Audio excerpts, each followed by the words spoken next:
All right, tonight is Beasts and Empires night.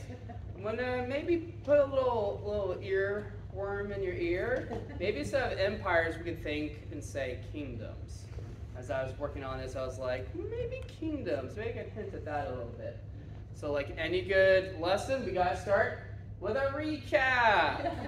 All right, so last week, we did the introduction and we learned about the many names of Jesus. Okay, everyone calls Jesus the Messiah all throughout scriptures, but Jesus himself calls himself the Son of Man, especially in the Gospels. So when you read the Gospels, you're going to see that quite a bit. We looked at Mark 2 very, very quickly. I feel like I didn't do enough justice with that, but I also feel like I probably raised a couple good ideas. And ultimately, a main thing was Messiah is not going to do what you think he's going to do. And he's going to bring forgiveness. That was the big thing. He's going to bring forgiveness. All right. So we also talked about what were you curious about from the video. So here's all the things that we talked about. And tonight we'll look at the beast a little bit, but beast is all throughout the video, so, you know, we can't fully cover it tonight. So what are we doing tonight? We're going to start with a review of the video. So we'll watch the introduction, and then we'll watch the part that refers to Daniel 7 specifically, since that's our focus tonight. So let's see if I can... All right. So, let's see what we're going to look at tonight. So we really want to get into Daniel's world. So we got to talk about Daniel a lot. And then we need to talk about, of course, the beast, specifically we find in the book of Daniel. And then let's talk a little bit about empires if we have enough time. Or maybe, again, kingdoms. Okay? So if you want to open up your Bible or your Bible app to Daniel, good. But we're going to do the speed run version, okay? So in video games, there's these people who literally have nothing to do with their lives but play video games. And they go, hey, this game takes you, you know, like 180 hours. So I'm going to beat it in like 180, you know, minutes. So we're going to do the speed run version of Daniel and talk about Daniel's world. And, you know, we know Daniel really well. We love the book of Daniel. We talk about the book of Daniel probably quite a bit, or at least we're familiar with those stories. And so a lot of the stuff is going to be, oh yeah, you'll catch this again. Yeah, I know this one. So here we are, Daniel 1. So in my Bible, my lovely study Bible, it says Daniel's training in Babylon. So Nebuchadnezzar, he's the bad guy. Okay, he saw what wasn't his and he took. That's very important. I phrase that really importantly. He took it from the temple of God. He took people. He took 4 young men without any, or actually, I shouldn't say 4, I guess, but he took young men without any defect. Again, very intentional with that, without any defect. Hopefully your earworms are picking up some things. Daniel and his friends are taken to Babylon. They get their names changed. They get tested. They have to conform to Babylon by eating royal food. Okay? Let's see here. He's got God-given abilities, and he passes the test. What is the test? Do you eat the food or not? And he doesn't. He actually doesn't do that, and neither does his friends, and they're found to be way better than everyone else. There's chapter 1. Boom. Now, have you seen someone or something that wasn't his in the Bible or hers and it was taken? Something that was taken, desired.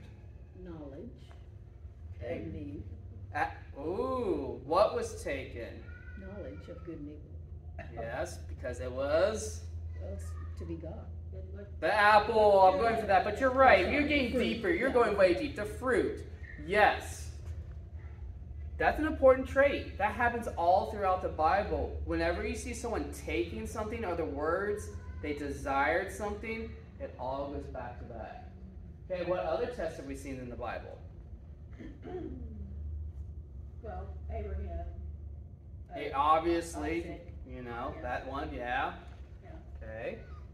David. David. What was his test? Or tests? Well, he took someone he shouldn't Yeah. have. Oh, he took something Something that wasn't. Oh, did he desire it? Oh, see how that comes back around? Once you know the reference, it's all over the place. Ooh, any other dream interpretations? This is a big one for a few of us guys. We've been reading through Genesis. There's a person I'm going to bring up quite a bit probably because of last night. Joseph. Yeah, Joseph did some dream interpretation. So, boom, let's move on. Chapter 2. Nebuchadnezzar's dream. He has a dream. He threatens his magicians, enchanters, sorcerers, and astrologers. They must tell the dream and interpret the dream. Okay, Nebuchadnezzar is psycho. Who can do that? No one can do that. Okay?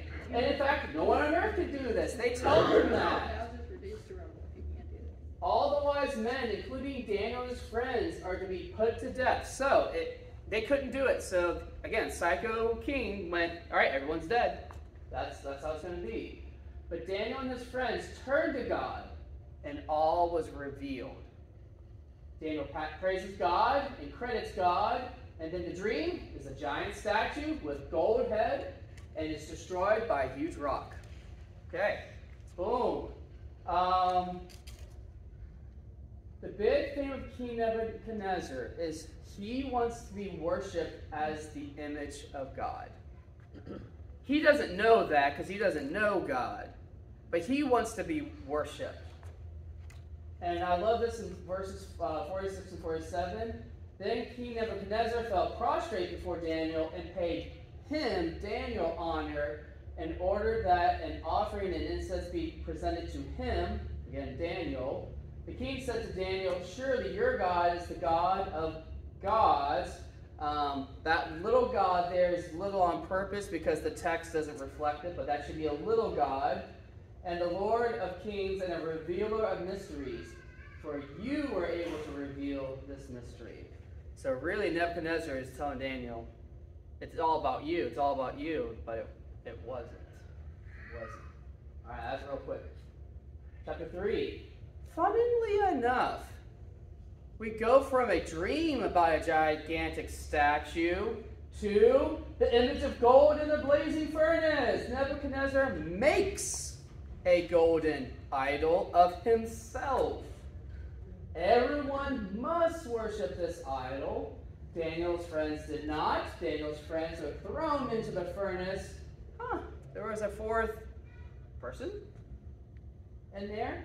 They came out unharmed, and then Nebuchadnezzar decrees no one can say anything against their God. So this is a very interesting parallel. Let's see, do I have it here? Here it is. Chapter 3 is just an inverse of chapter 2. And the Bible loves to do that to you. Just loves it. It's like, here's a story about something, and the next chapter either has the same story or some other illustration about it. And that's exactly what this is. Okay, chapter 4. More dreams. This time, a dream of a tree. Oh my goodness. It's gigantic. It's in a garden. Giant tree in a garden. Giant tree in a garden. Tree gets chopped down. A man turns into a beast. The tree is him. Daniel gives advice. The dream happens. King Nebuchadnezzar boasts about his kingdom. That's an important thing. King Nebuchadnezzar boasts about how he has turned into this lovely kingdom. Unfortunately, Nebuchadnezzar turns into a beast. He eats some grass, like one does. His body is drenched with the dew of heaven. That's some fun words. I'm sorry for the typo, but his hair grows, not grows, like feathers of an eagle. I'm going to say that again, like an eagle. His nails grew like claws of a bird. Okay. Hey, do we know a story about a garden and a tree or some trees? Yeah. Chapter 2, chapter 3, somewhere in there, Genesis. And here's the key. I'm going to read it to you. Daniel's advice: renounce your sins by doing what is right, and your wickedness by being kind to the oppressed. It may be that then your prosperity will continue. I liked reading that, and right there, look, come on, King, just do this. But then it was like, wait a second. If you don't have a relationship with God, why would you do that? He doesn't. Why would I do that? I'm the king. So of course he just ignores that. But us, as we read the story, it's like, hey, I need to pay attention to this as the reader. Because in 2023, it's way different lifestyle than it was back in, I guess, 2023 BC. So, all right, let's see here. I am not going to lie. Chapter 5 and 6, I really, honestly, just skipped through real fast. Because guess what? Well, you like this one? Oh, yeah. You like this one. Well, here's the Do thing. you know the music to Belshazzar's feast? Yes. Oh, Yes. so I love this. Well, guess what? It's real fast. There's a new king, there's a new dream. Still interpreted through Daniel, who gets a purple robe, and it gets made third in command. Honestly, the Bible Project guys pretty much summed it up very similarly to that. And honestly, when I was working on this last night, I was a little tired, so I just didn't. So I phoned it in a little bit on that one. I did take the time to go back to these lovely pictures that hopefully you enjoy. And see here. Let's see, anyone else interpret dreams for a king and then clothed in a robe and given a high position? Kind of mentioned his name before. Joseph. Yeah, when I read that, I was like, woo, that's really calling me back to Joseph. Really calling me back. Chapter 6. Daniel in the den of lions. All right, he's faced with another test. Will he continue to pray to God, or to someone else who wants to be an idol? Because again, by the way, new king. This is the third king. I left that out. Daniel is thrown into a pit and is found peacefully with beasts. But a question I might ask you. Two questions, actually, yeah. Any other pit stories we know? And there's quite a few, actually. Quite a few. Joseph. Joseph, yeah.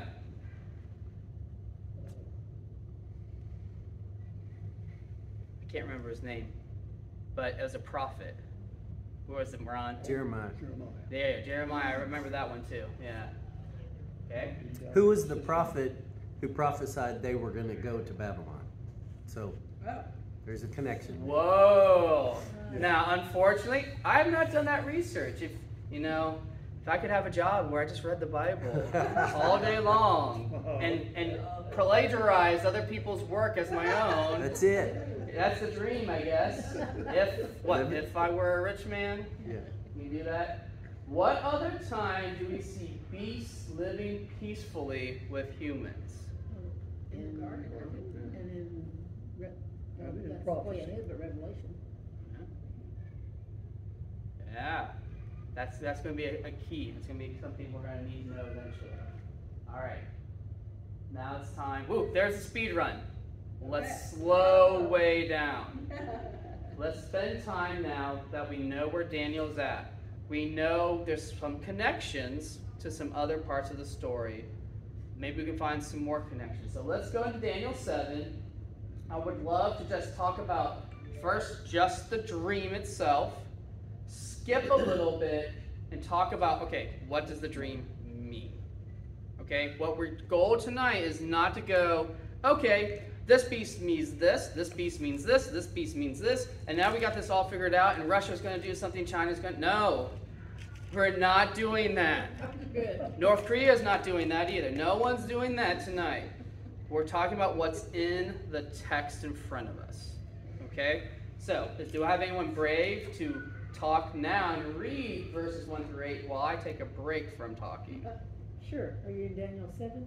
Daniel 7, we're in verses 1 through 8, and it's about to get real fun. Daniel has a vision of 4 animals coming up from the sea.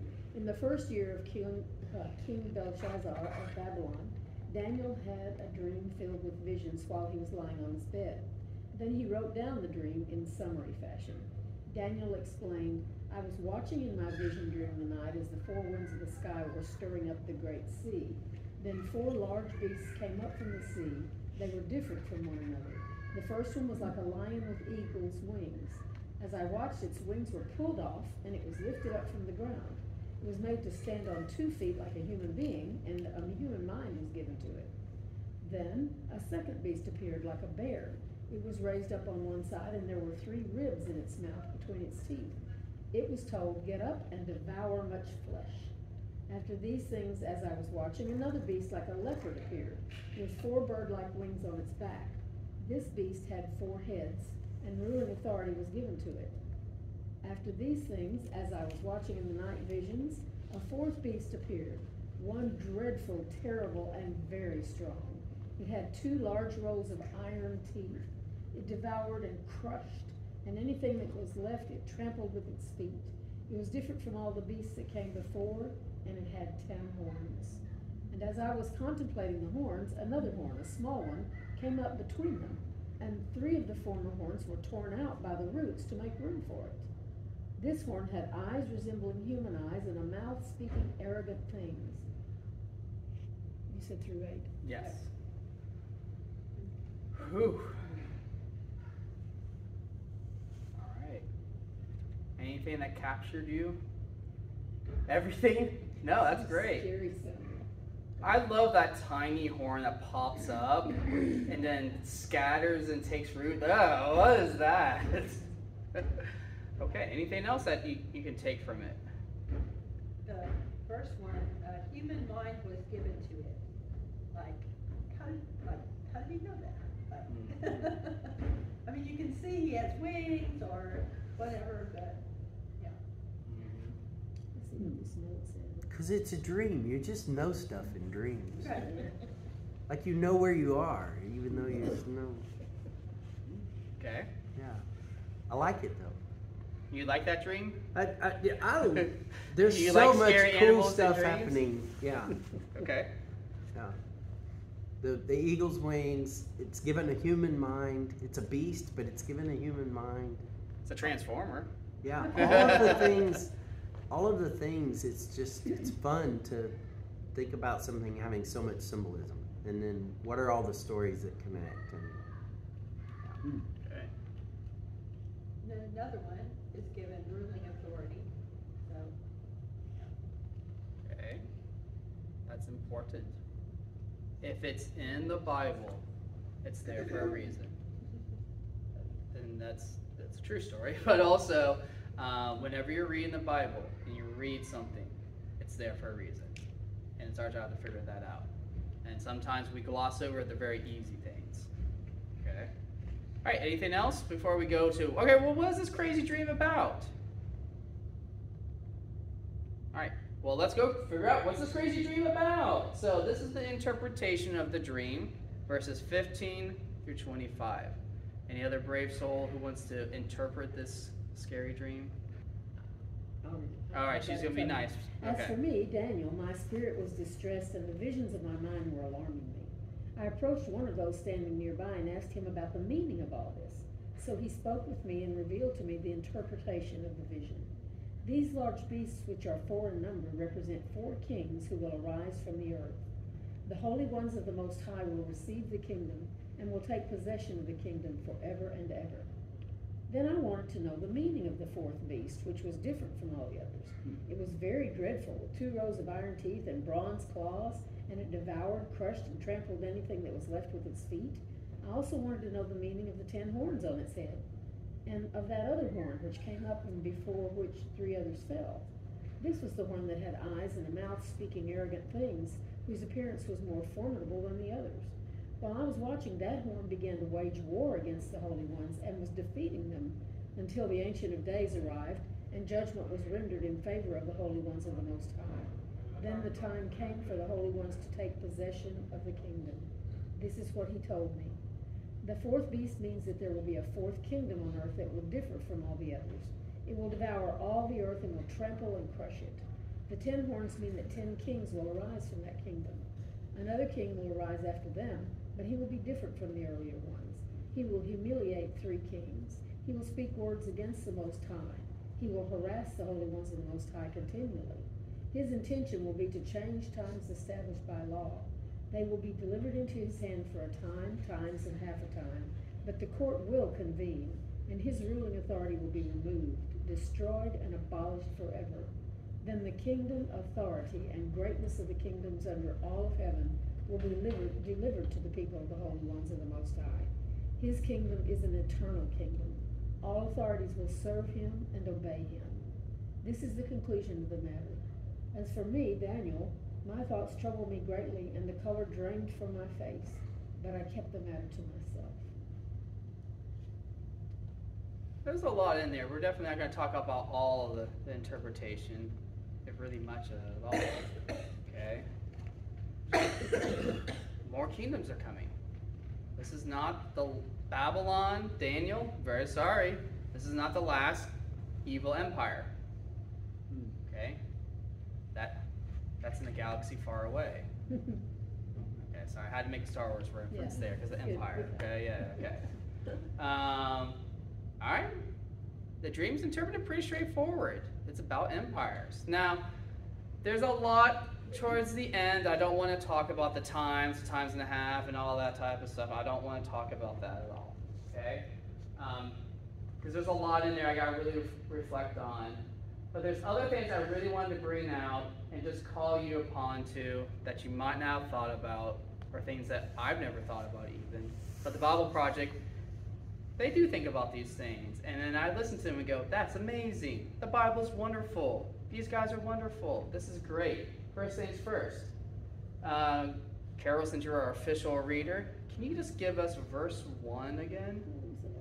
No, you're totally cool. We have plenty of time. Well, if somebody else has it up, they should go. They should go. Wait a minute to find it. Actually. Okay, you said verse 1? Yeah, just verse 1. In the first year of King Belshazzar, of Babylon, Daniel had a dream filled with visions while he was lying on his bed. Okay, go to. Sorry. Daniel explained. Yeah, keep going. Daniel explained, I was watching in my vision during the night as the four winds of the sky were stirring up the great sea. Okay, the night time. This dream is at night. There are the four winds. I think I have a picture of that. Yeah! I was proud of finding this picture. Man! Google image search right here inside the projection of the building this thing. Found that, and I was like, that's the one. Okay? I was just looking at the beast a while ago, but now I see the four winds. And Yeah. stirring up the sea. And the sea. Yeah, and the sea. Okay. And not just that, the great sea. Okay. Is there another time, maybe not night, but maybe something we would think about daytime? At least when I picture this, I do. And there's another type of wind opportunity. And there's nothing. There's tovu vavohu. Got my Hebrew right there. Wild and waste. Say it again, Carol. Genesis 1. There's nothing here in Daniel's dream at the beginning.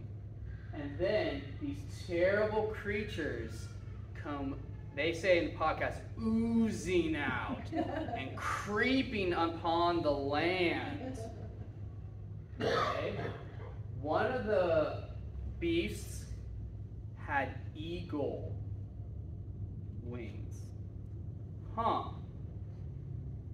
And then it stands like a human. Okay? Again, something about the four winds. I can't remember off the top of my head. And if I was better prepared, I'd have it in front of me. But I wonder, is there someone we've heard about today who had some type of eagle thing? Maybe his hair, and then he had claws. His name might be Ned. Nebuchadnezzar. Okay. Nebuchadnezzar, and this is the only beast I can identify for you because the podcast does, but the first beast is supposed to be Nebuchadnezzar. the part about the eagle is a connection to earlier. The fact that he's got the claws, like it connects there.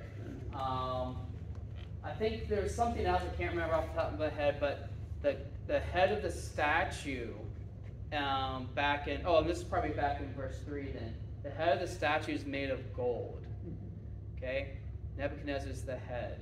So he is that first beast right there. And I mentioned that about the Genesis. This is the third point. Genesis and the dream. This is supposed to be the nightmare version of Genesis. Yeah, I want to pause there a little bit. Or the upside down version.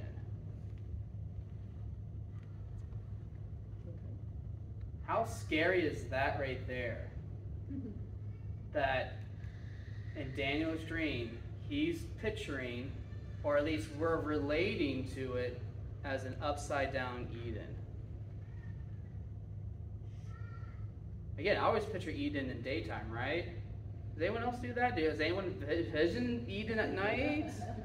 I mean, the light's there. There's nothing that says that there isn't day or night other than, first day, second day. There's a cool of the evening. There is a cool of the evening. Definitely in Eden. It's cool of the evening. Yeah. Okay. Yeah. So there's definitely day and night. So that's what we're trying to picture here. It's the exact opposite of Eden. Eden, everything was perfect. Everything was acting the way it should. The beasts were next to the humans. Everything was great, but not in this dream. It is the opposite. It's supposed to distress Daniel. And it does. See, he can't even stand almost. Yeah, what's up? Yeah, to go along with that idea of that it's supposed to remind us of Eden and be the opposite, I'm thinking that it says he was standing like a human. See, when God made man, he said he was made in God's image, right? Yes. So this, whatever this eagle who's standing like a human is not a God. I mean, you know what I mean? Yeah. I guess it's a contrast between if this is the God created man in his image, and this thing is created like a man, like flesh, fallen. No, that's great. And you know what? I hearing her you say that. It doesn't say who gave him this authority or gave him the mind of a man. It just says was given. Both instances, it doesn't say that God did it. Yeah. It's deliberately not saying where it came from. I know. If it's there, it's important. Okay, Carol, I wasn't trying to say that God created him like this. I was just contrasting the idea that God created man in his likeness, and wherever this thing comes from, he's not created like God, he's created like a man. Yeah. Like a man, not like God. And the last point for Daniel here, he can't interpret the dream. Like he's been able to interpret these other dreams. Yeah. He praised God. God said, all right, here you go, buddy. Here's how you do it. All right, thanks, God. This one, he woke up and was just distressed. Like, have you ever woken up from a dream, a nightmare? I guess a very nightmare version of Eden. You would probably have that sweat pouring. You'd be a little shaky. Okay? Fun fact, or fun interesting thing, he wakes up and he asks, hey, you person that I've never mentioned at all in the text, in the context of everything, can you tell me the dream?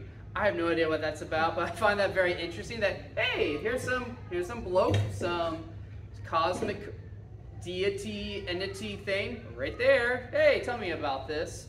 And surely, he does. Okay. So. The heading on mine says an angel interprets it. Oh, see, what version is that? Net. See, I was using NIV. I was using that one. So good. Well, clearly it's going to be a deity of some sort, like an angel, Clearly. What was an angel doing there, though? And that text doesn't say. We have to interpret a little bit. Alright, so that's what Daniel 7, some ideas about that. But you know what? We gotta look at kingdoms now. We're in Babylon, and nothing good's going on. Okay? This is a bad place. Oh, yes. The 7 kingdoms of the Bible. I found this great article, which I can click on it here in a moment.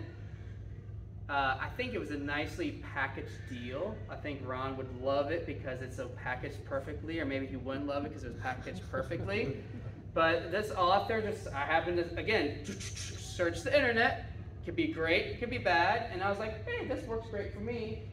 He mentions that there's 7 kingdoms in the Bible, and he could explain the whole Bible using those 7 kingdoms. So, what could those 7 kingdoms be? That's my question to you. Babylon is one of them, so if you want to be the first one to say Babylon. Egypt. Okay. Egypt, Scotland. Egypt, definitely on the list. If we're looking at the whole Bible, Rome would be one. Yeah, Rome. Yeah, there's Babylon, there's 3. Persia. Persia. Okay. Assyria. Assyria. I'm really glad I found this article because my mind, when I think of evil empires, I think of Nineveh. But Nineveh is not an empire, but it's a very huge story, or I guess small story in the Bible, but it's one that comes to me very easily. So I'm glad I found the article because Nineveh is not, again, an empire or a kingdom. Greece. Okay. Oh, maybe I'm there. I think I'm lost. Okay. I'm going to use the word one more time. Kingdom. Israel. That is in the article, yes. Because it is a kingdom. There's one more kingdom, and you know it as soon as I say it. But it's not a bad kingdom. Kingdom of God. God. God. Yeah. Okay. So, yeah, those are the 7 kingdoms this article talked about.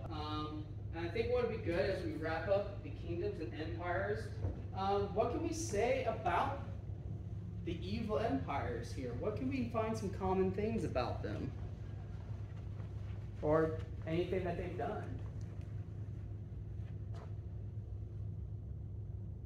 Oppressed all the people that were under. Okay. Good. They're all trying to grasp for something that they can't quite have. I mean, they all are going, like we said at the beginning, like Adam and Eve, they wanted something they couldn't have. I think all the rulers of these kingdoms, other than the kingdom of God, want something they can't have, and it's what the kingdom of God has. Wow. Not gonna lie, that's not planned. We did not work that out ahead of time, did we? Okay. Yeah. They saw, they desired, and they took. They were beasts. Didn't share. I came, I saw, I conquered. Yeah. All right. I think that's a great spot to end on. So I'm sorry we didn't go more into greater depths on kingdoms, but we talked about Babylon a lot. So we talked about the beasts in Daniel 7 quite a bit, but the video did talk about beasts in general, how we turn into beasts. And so we'll talk about that briefly here. Changing from a beast to a human. That was kind of in what we talked about a little bit, but I think we can use it elsewhere. Adam and Eve on the throne, Jesus on the throne. Ooh, that's not next week. Cross equals Christ's throne. That's definitely not going to be something for next week. But the Son of Man versus Son of God, Son versus Messiah. So we got to keep going a little bit. We're not quite answering some of these yet. Yes. Can we add some more? Oh my goodness. All right. Yeah, we can add a few more. How do these beasts connect to the beast in Revelation? Okay, Revelation beasts. Okay. Whoa! Go this way, Steven. There you go. Sure. Revelation beasts. Oh man, you're gonna make us go through the whole Bible. I know what you had, what, 3? Yes. I am somewhat up for the challenge. Okay, so this is for next week, okay? So this is the next part of the video. We gotta go to Genesis. So, we're in the middle, okay, Dre? We're gonna go the opposite direction for you, okay? We're gonna go all the way back to the beginning. So the next part of the video talks about what God's intention for humanity really was to start with. Okay, when we're all peaceful in the garden together, what were we really designed to do? And we might even start talking about what was our life's purpose. We're gonna figure it out next week, right? We're gonna know our purpose for life next week. Okay, so is the phrase "Son of Man" used in Daniel? And we just didn't get to it. yes. So I purposely, when you watch the video specifically was focusing on Daniel, his time in Babylon, and what's going on with Babylon.